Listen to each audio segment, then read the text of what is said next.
yaakaar naa ne sama naataango Ayib Daffé li mu wax doy na sëkk mënoon nañ fi yemale conférence de presse bi wala point de presse bi mais xëy na ñu sof ci tuuti rek xuus tuuti ci yenn détails yi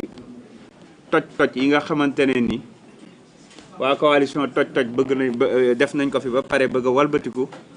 ne kenn du ko fi leerale. laataa loolu nag dama bëggoon a saluer liggéey bu mucc ay bi nga xam ni commission nationale d'investiture def na ko ci présidence su Ousmane Sonko waaye ànd ci ak mbooleem responsable Pastef yi nga xam ne ñoo nekk ci biir réew mi ak ci bitim réew. yéen journalistes yi bir na ma ne umpul leen ñeneen ñi ñuy defaree seeni liste am na fa liste boo xam ne bañ koy defar sax am na ñaari leader yu commencé woon xeex bañ àtte leen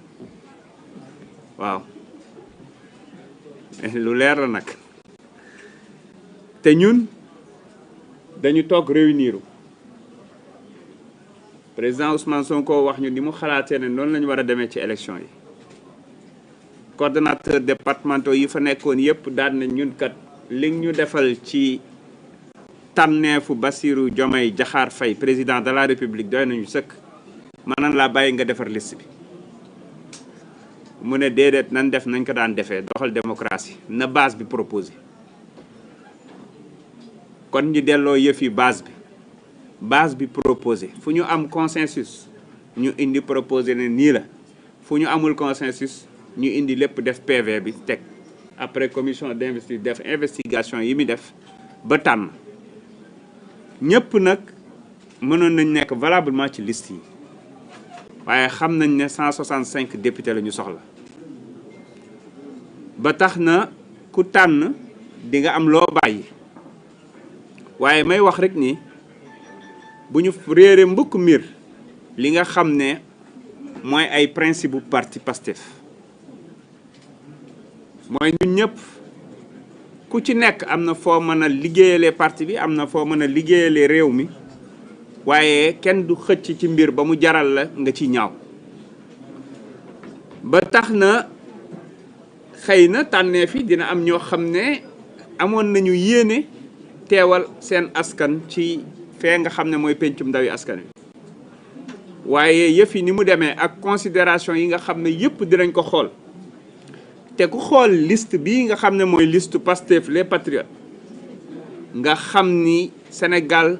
gëw ma ne mës na fi am liste boo xam ne am na qualité bii nii ci choix yi mooy représentation géographique bi sociologique bi waaye surtout les minorités les différents corps socio-professionnels maanaam aspect yëpp lu ñu jël mais dafa am beneen aspect bu ci am solo mooy responsable locaux yi ñoom la ñu wax ne yéen a gën a xam li xew seen gox yéen ay ñëw jëluñu fii ay nit parachuté leen parce que dañuy voté ci dëkk sàngam waaye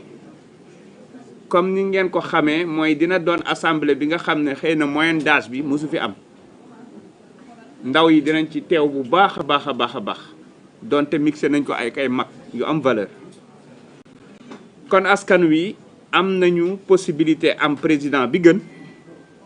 premier ministre bi fi mës a gën ak assemblée nationale bi fi mës a gën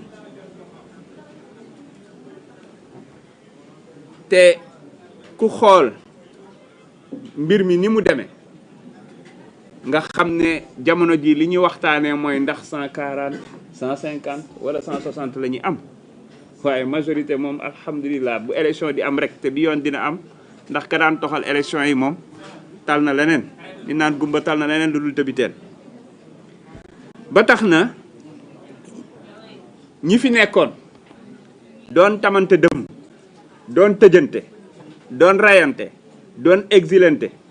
ak ñi nga xam ne dañ doon xaar deuxième tour ndax bëgguñu ànd ak système bi ñëpp a walbatiku ànd mais jamais le jeu en tout cas politique n'a été aussi clair et tranché désormais ñaari camp rek moo am gis nga élection yi mënoon nañoo def rek tànn ñaari bulletin Pastef ak la ca des opposition maanaam parce que ñoom ñëpp dajaloon nañ ñoom mënoon ñoo def benn liste mu jeex parce que ñi nga xam ne ñoo nekkoon ci réew mi caxatee alalu askan wi yamuñu ci di dóor askan wi di tëj yamuñu ci di exiler askan wi yamuñu ci installer benn terreur boo xamante ne nii kuy génn sa kër sax yaa ngi xalaat ndax di nga ñibbiwaat xam nga dañ naan sénégalais dafa gaaw a fàtte mais li fi xew yëpp je pense que bu presse bi dékk woon sax def rétrospection rek wala rétrospective dinañu xam ni Sénégal bi ñu doon dund y a de cela 7 mois 8 mois jëm kaw ak Sénégal bi yàlla ak yàlli la le président Bassirou Diomaye Diakhar Faye dafa ñëw indi lu yees pex loo xam ne ñëpp nangu nañ ne loolu lañ nekk di doxal mi jubal jubbanti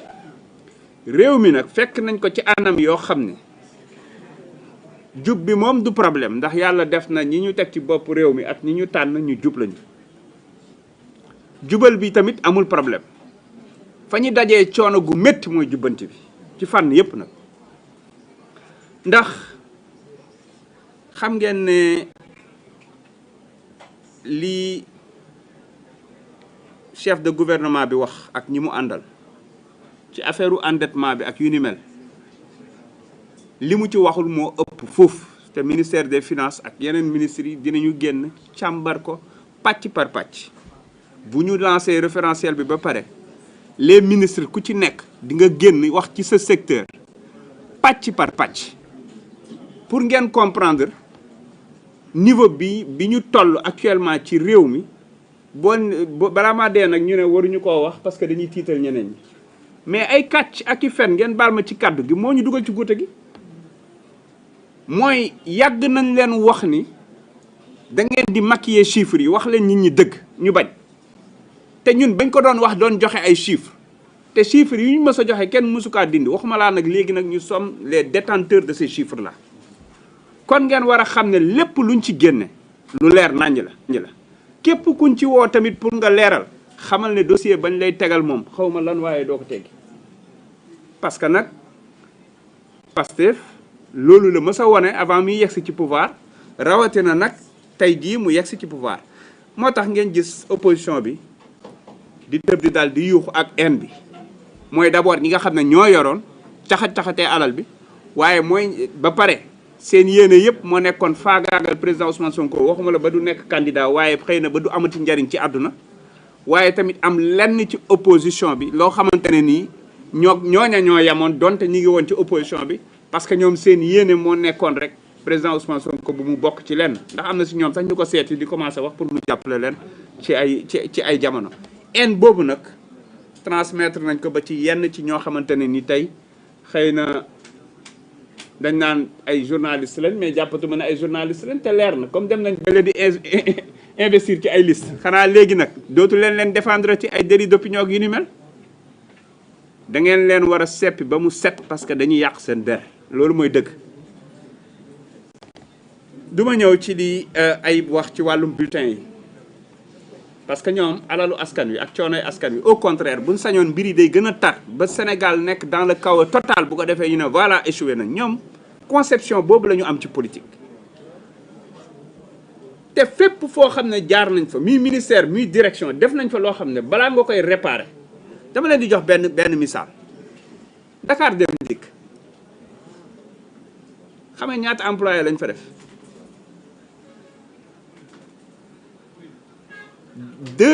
2814 CDI déglu leen baax li may wax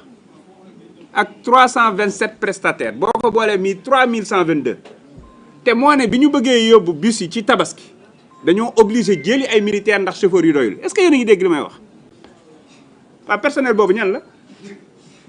te ñëpp ay CDI lañ am nag toog ndax directeur bu ñëw yóbbu frigo indi ay nitam directeur bu ñëw yóbbu finalement congélo yu fees chambre froide yu fees lépp fees masse salariale 1,2 milliard par mois waaw ngeen yaakaar ne ngeen te xam ngeen ne est-ce que xam ngeen ne suñu impôts yooyu moom la ñuy comp di jox saa su nekk fay déficitu exploitation bi de 18 milliards parce que service public la mbokk yi Dakar Dem Dikk ci situation boobu noonu lañ ko fekk dette bi mu am ci ay affaire fisc ak yooyu rek pour te dire que dafa bokk ci daanaka ñu daawul fay fisc 95 milliards chiffres yi may wax yëpp yu ñu consigné la teg may invité presse bi ak journaliste ak sénégalais yi lii mooy débat bi nañu wax li nga xam ne moo yàqu ci réew mi te ñu wax ñun fan la ñuy jëlee alal ju ñu koy defaree ñu nekk ci waxtaan yooyu moo gën diversion yi ñeen ñi def nga xam ne ay jouekatu série lañu. kon jël nañ ci nag ay mesures yu bëri nekk di wàññi waaye ñëpp xam nañ ne doyul nga dem fu mel ni AIBD xam ngeen lan mooy budget 22 milliards waaye lan mooy recette am 7 milliards donc 15 milliards yi fu mu koy jëlee maanaam day jëndee juróom di jaayee ñett pour ngeen comprendre état moo koy compléteel 15 milliards yi ñun bi ñu ñëwee ci lu gàtt ciblé nañ ci ay contrat ba liggéey ko ba nekk di ko arrêté ci ay contrat yaama neex yoo xam ne amaluñu benn njariñ xam ngeen ñaata la ñu économiser réew mi ci AIBD képp laa wax 63 milliards 63 milliards c'est-à-dire man li may wax yëpp ci sama ministère kese la yeneen ministres yi énergie mine autre suñu génnee bu ñu waxee ngeen taf seen gémmiñ c'est-à-dire fépp fuñ jaar dañ ko cannibaliser ñoo raw cannibaliser ñoo raw ay kañe ci tool kon lii mooy vrai débat bi ñoom lii la ñu bañ ñu leeral ko parce que xam na ne bu ñu jëlee assemblée bi mais dañuy installer haute cour de la justice te xam naa ci liste bi sax am na ko ci gars yi ciblé ne xanaa kii mooy jiite haute cour de la justice bi parce que am na fu mu jaaroon ak ñoom xool leen suñu liste yi bu baax a baax léegi haute cour de la justice parce que instant yi li tax ngay gis ñenn ñi di balballu di tëb di wax xam nañ ne mënaguñ leen a jàpp ndax seen mbubb bi ñu am te Macky Sall laataa muy dem daa soppi CREI yi ba mënu leen topp en ce moment ci conditions yi pour te dire que ñoom dañoo def seeni mbir ba pare xool naka la ñu koy maquiller encore une fois ba rëcc mais haute cour de la justice dina taxaw te ñoom ñëpp dinañu wuyu benn par benn kenn du rëcc ca kaw ba ca suuf parce que li ñu def nii alalu askan woowu ñoom li ñu jël bu ñu ko delloosee ñu régler problème yëpp ndax malgré situation catastrophique bi ñu fi fekk ñu ngi continuer di tenir réew mi muy dox ndax ingéniosité équipe yi ñu yore ñu leen di rendre en tout cas ñu leen di féliciter di leen encourager moo xam équipe bu finance la moo xam équipe bu économie la moo xam ministères yi ak directeurs yi liggéeyu yaxanal bi nga xam ne ñu ngi koy def parce que vraiment day ñu naan nañu réduire train de vie de l'État mais ñun bi ñu ñëwee ba léegi on a fait que réduire le train de vie de l'État moo ñu permettre ñuy continuer AIBD da nga doon fekk budget voyage mais c'est extraordinaire ce que je suis en train de vous dire c'est-à-dire que dañ doon fo ci alalu askan wi parce que budget voyage ci lu gàtt rek ñu def lu mat 80 millions ñun même période c'est-à-dire premier semestre 80 millions ci voyage AIBD maanaam 1er janvier ba 31 mars ñun avril ba août comparé à ñoom économiser nañ ñun 55 millions astafurlah kon pour vous dire que ci dynamique bi ñu nekk noonu lañ ko defee ci téléphone bi ils étaient à 19 millions par mois ñu réduire ci 10 millions déjà te ça va continuer encore une fois c'est ça les vrais débats ñoom loolu la ñuy bañ moo tax yii ñuy déposer ay recours yeeg yooyu yëpp diversion la te ma wax leen am na si ñoom ñoo xam ne gëm naa ne bëgguñoo dem élection de ñun duñu xalaatuñoo def recours parce que dañoo bëgg ñoom ñëpp ñu boole leen mbër muy nu mu ko doon waxee ah seen ba nee na way juróom da leen daan boole bañ mat fukk mu làpp leen dañ leen bëgg a boole ñoom ba ñu dajaloo ñi moom Dakar ak ñi doon wax ñooy chef de l'opposition ak ñëpp ñi nga xam ne ñoom ñoo wax ñooy borom Fuuta tey ñu ñëw dàqatu ci liste nationale yi ñëpp la ñu boole duma dañuy bëre par force ñi doon forcer seen bopp waajal seen i saak pour dugg kaso sax dañ ne leen da ngeen di bëre ba pare non dañ fa mënul ñàkk parce que mbir mi dina neex de léegi nag ñoom seen problème mooy fan la ñuy campagner ak ban xaalis la ñuy campagner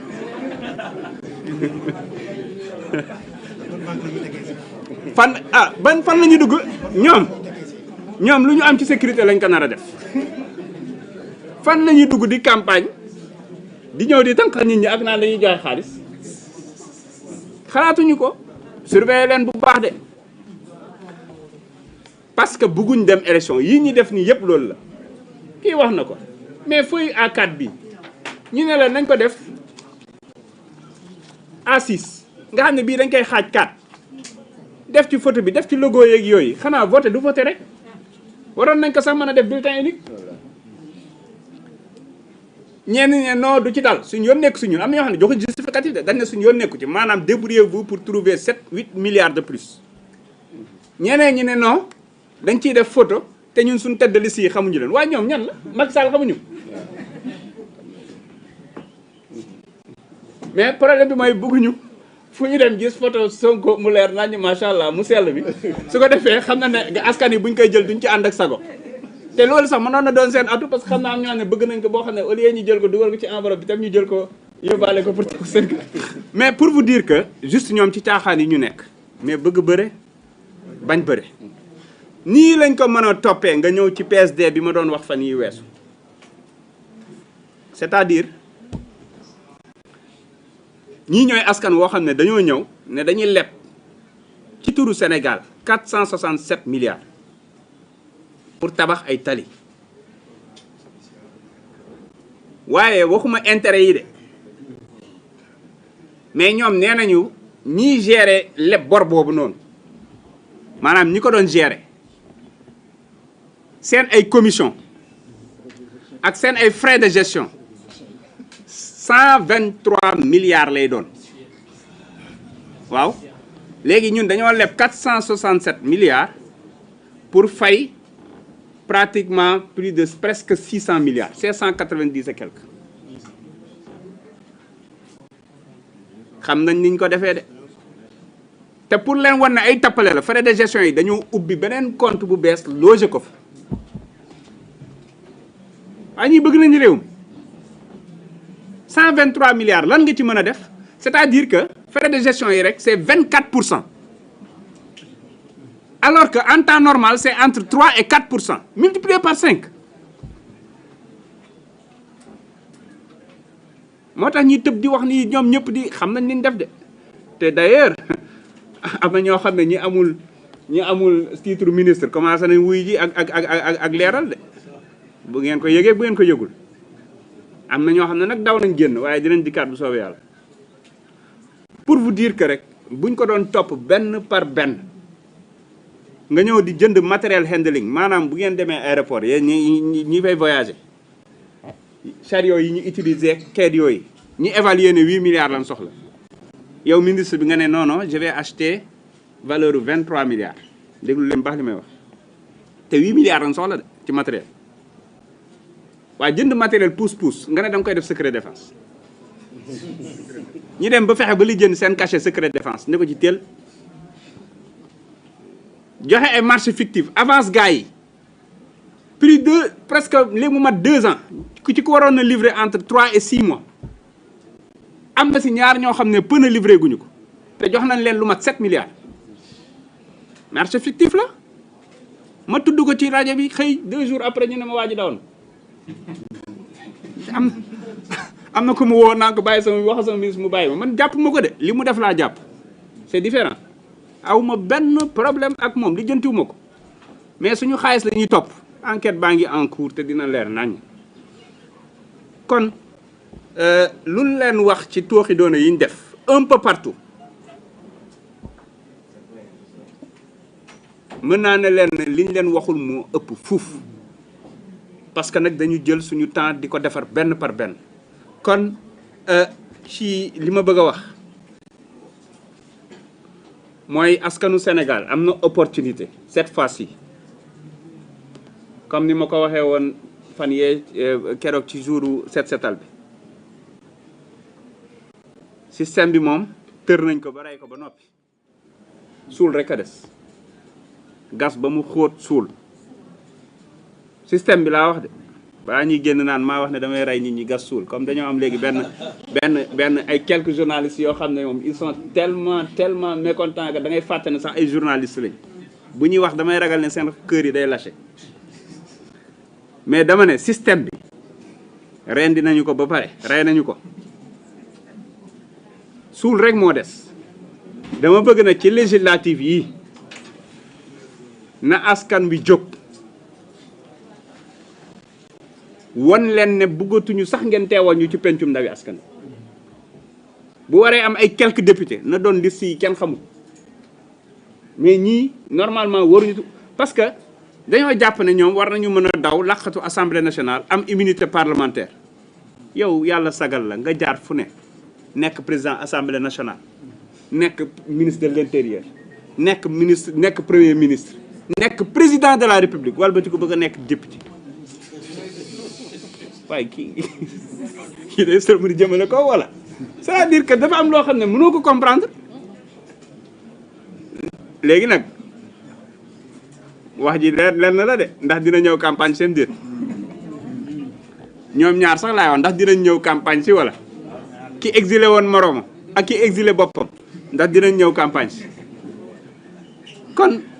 dama bëgg rek encore une fois ci fu may daaneele mooy ñu ko j'invite tous les patriotes temps yi focus bi saf na lool dafa mel ni opposant amul ci réew mi ça veut dire que ñun xëy na ñoo leen di may bës bi ñu am fi mu ne nii nag focus boobu dama bëgg ngeen orienté ko dama bëgg focus bi ngeen jël listu Pastef bi di ko seppi benn par benn di wane gars yi bu ngeen ne Amy Dia ngeen wax ci moom nit ñi xam ne kii kat lii ak lii la doon def fii la jaar buñ ne Mbène Faye gars yi xam fi mu jaar buñ ne Cheikh Thioro Mbacké loolu mooy focus bi nañu focus ñun ci la promotion de nos excellents futurs députés gars yeneen yi nag nan leen bàyyi fële parce qu'ils ont presque tous des cœurs brisés kon mbokk yi foofu laa doon daaneele di leen wax ne rek campagne bi dina neex te nag daa am loo xam ne ñu ngi koy waajal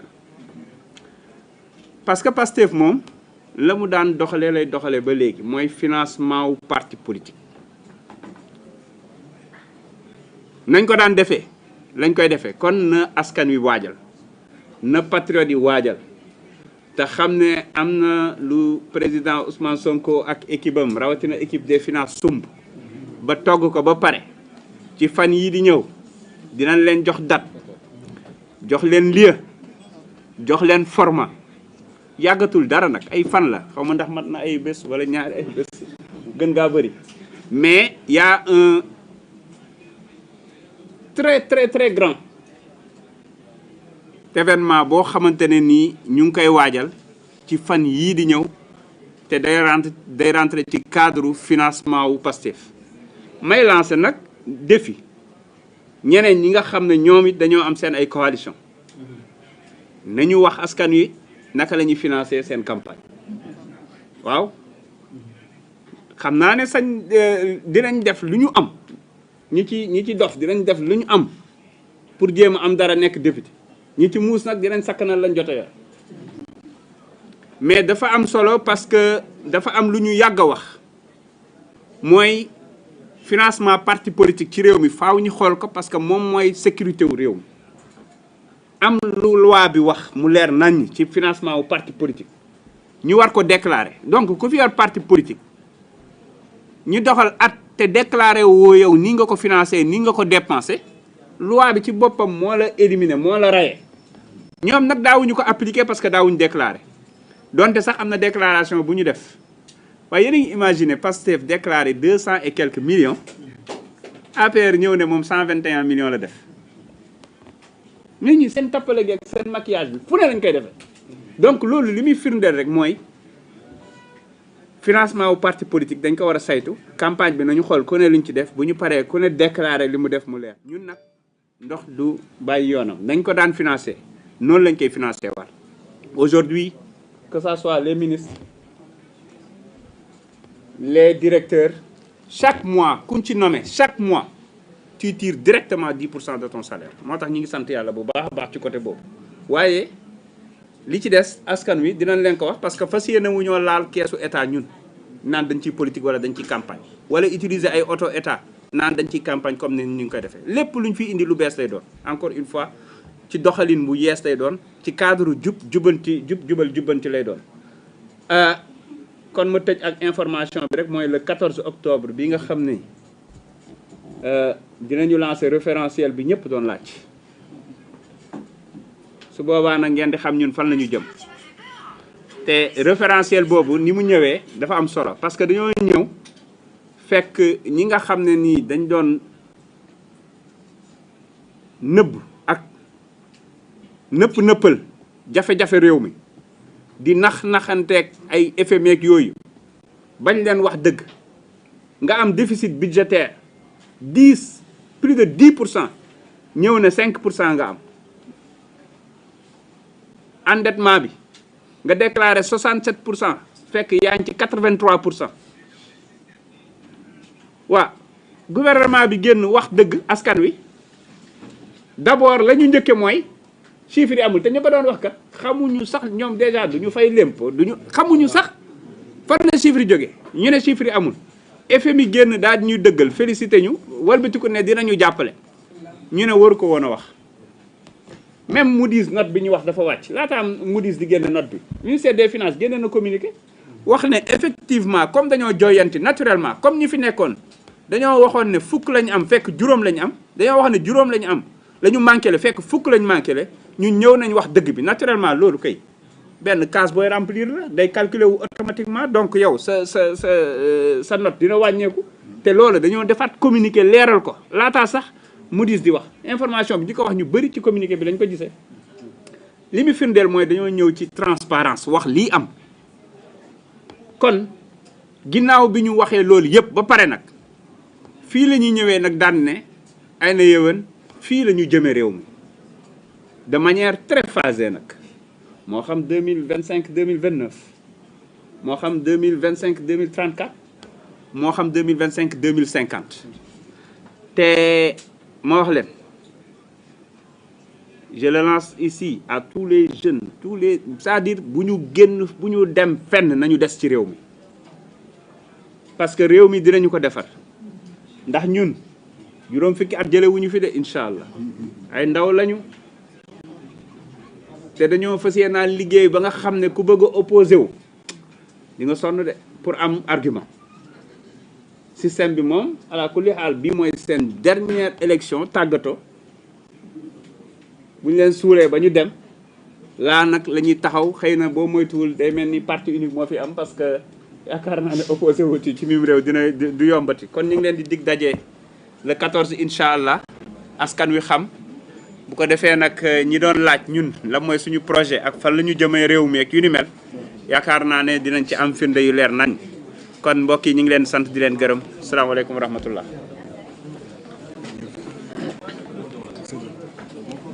Bon, apparemment il y a des journalistes qui sont hors de la salle xëy na bu ñu génnee